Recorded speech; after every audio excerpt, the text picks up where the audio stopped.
Taste the Daily. Taste the Daily.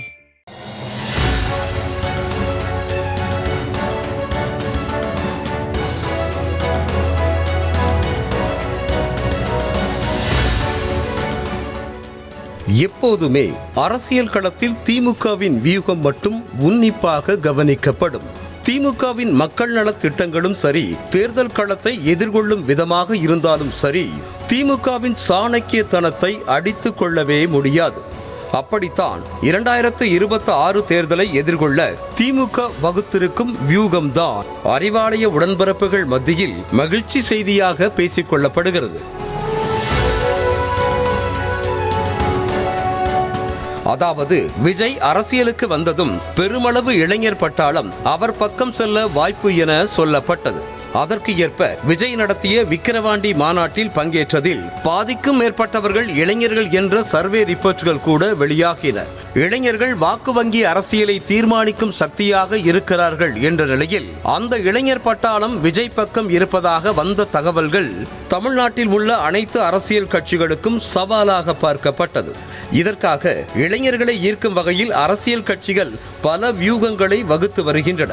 அந்த வகையில் திமுகவும் இளைஞரணியில் புதிதாக 5 லட்சம் பொறுப்பாளர்களை நியமித்து வருவதாக தகவல் வெளியாகி இருக்கிறது.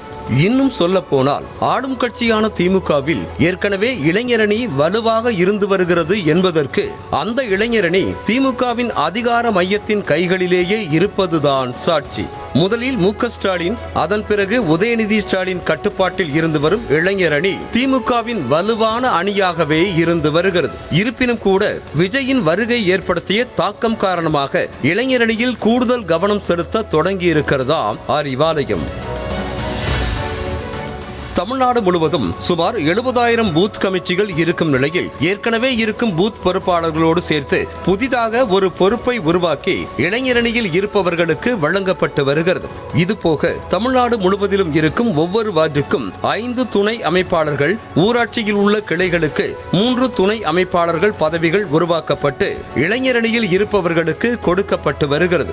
குறிப்பாக திமுக வலுவாக இருக்கும் சென்னை மண்டலத்தில் அமைப்பாளர், துணை அமைப்பாளர்கள் என 39 பேரும், பகுதி, ஒன்றியம், பேரூர் என 378 பேரும் இருக்கும் நிலையில் கூடுதலாக வார்டு கிளை அமைப்பாளர்கள் 3658 பேரும், பாக இளைஞர்கள் என 5966 பேரும் நியமனம் செய்யப்பட்டுள்ளனர். அதன்படி சென்னை மண்டலத்தில் மட்டும் மொத்த இளைஞரணி நிர்வாகிகள் 10,047 பேர் இருப்பதாக கூறப்படுகிறது.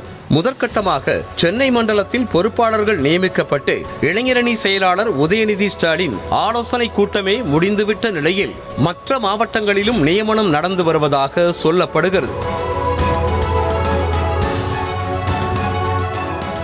ஏற்கனவே 1-to-1 மீட்டிங்கில் இளைஞர்களுக்கு அதிக அளவு பொறுப்புகளை வழங்க வேண்டும் என முதலமைச்சர் அறிவுறுத்தியதை அடுத்து 5 லட்சம் பொறுப்புகளை உருவாக்கி இளைஞரணி நிர்வாகிகள் நியமிக்கப்பட்டுள்ளனர். இளைஞர்கள் வாக்கு வங்கியை குறிவைத்து அனைத்து கட்சிகளும் தீவிரமாக வியூகம் வகுத்து வரும் நிலையில் இளைஞர்கள் யார் பக்கம் இருக்கிறார்கள் என்பதை 2026 தேர்தல் முடிவுகள் தான் சொல்லும்.